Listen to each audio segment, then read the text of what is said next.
સાજણ તમારા સ્નેહમાં અમે ગળીને ખાતર થયા, હવે હેતુ હતા એ હાલ્યા ગયા, આજ ઘાયલ ઘેરે રહ્યા.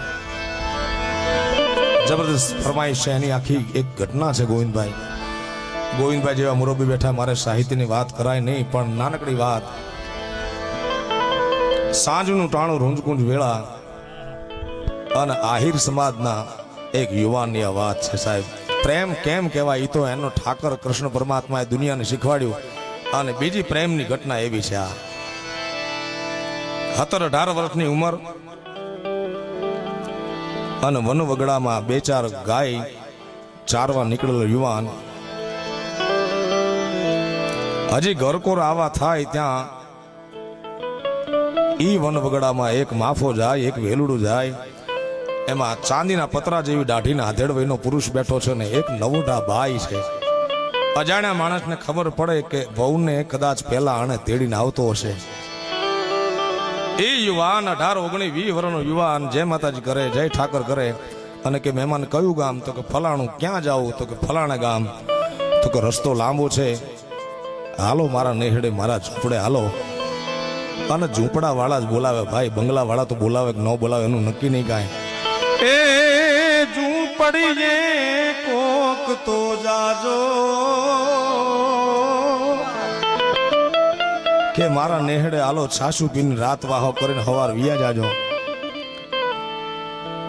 આવે વિધવા માનો એકનો એક દીકરો ગરીબાઈ આંટો લઈ ગયેલી. માને કે માં કે મહેમાન છે. ભલે બેટા. એ માં ઢાળિયા જેવા રહોડામાં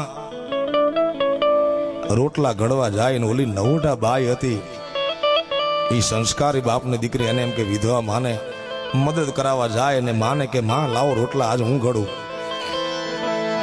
ડાળિયામાં બેઠા બેઠા આધેડ ઉંમરનો પુરુષ અને યુવાન બે વાતું કરે છે. ઓલા યુવાનને રોટલાની થપાટના અવાજ આજ કાંઈક નોખા સંભળાય છે. મનમાં એમ થયું કે આહા, મારે તો બાપ નથી, કાંઈ એવી જમીન નથી, અમીરાત નથી, મને દીકરી કોણ દે? પણ આવી રોટલા ઘડવા વાળી ભાઈ હોય તો ફાટ પોતાનો વિચાર ને પાછો ઘા કરી દીધો કે અરે મારાથી આવો વિચાર કરાય નહીં. ઊંચા કળનો આદમી નીચા કરે નહીં કામ. આયા ઈ નવોઢા બાઈને એમ થયું કે નથી આંખની ઓળખાણ, નથી પાંખની ઓળખાણ, અને મારો ધણી કે મારો પિયું, મારો કંથ કેવો એ તો મેં જોયો નથી, કારણ કે બચપણમાં લગ્ન થાય. પણ જો આવા પુરુષના રોટલા ઘડવાના હોય તો એને એમ થયું કે મારાથી આવો નબળો વિચાર કરાય નહીં. ટૂંકમાં સૂઈ જાય. સવારમાં પો ચારવા, પરોડ ચારવા માં જગાડે દીકરા, હે નાગ જાગ બાપ. નાગને પો ચારવા જવાનું મન થતું નથી, કારણ કે ગમતા મહેમાન ઘરે બેઠા છે. માને કઈ નહીં જાય કે માં હમણાં પહર ચારીને આવું, મહેમાનને ઘડીક રોકજે. ભલે બેટા. વળી પાછો ડેલીએ જાય ને વળી પાછો માં મહેમાન ન રોકાય તો એને ઠાકરના સોગંદ દેજે. ભલે બેટા. વળી પાછો જાય ને વળી આવે કે માં મહેમાન ન રોકાય તો એને મારા ગળાના હમ દેજે, પણ જવા ન દેતી. ભલે બેટા. ટૂંકમાં પહર ચારવા જાય વગડામાં, એનું મન લાગતું નથી. ગાયની ખરીમાં લાકડી મારતો જાય કે ઝટ ઘરે હાલ, ઝટ ઘરે હાલ.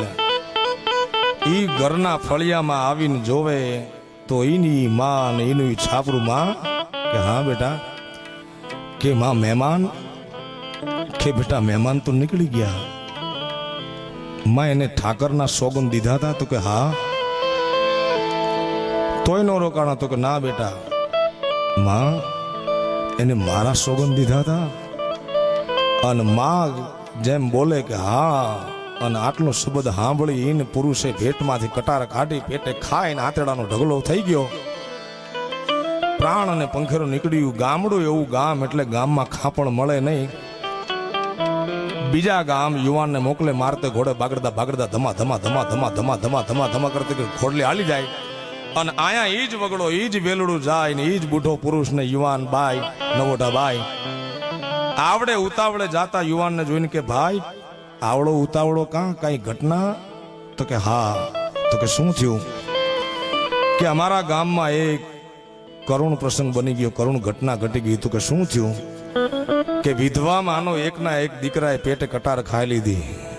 આ વાત ઓલી બાઈ સાંભળે છે કે કારણ મહેમાન નો રોકાણા એટલે, અને ઈ વાત બાઈએ સાંભળીને બાઈએ અંબોડામાંથી કટાર ખાઈને ગળે ખાઈ લીધી અને જીવને ને જમને વાદ હાલતો તો ત્યારે ગાતી હતી, એ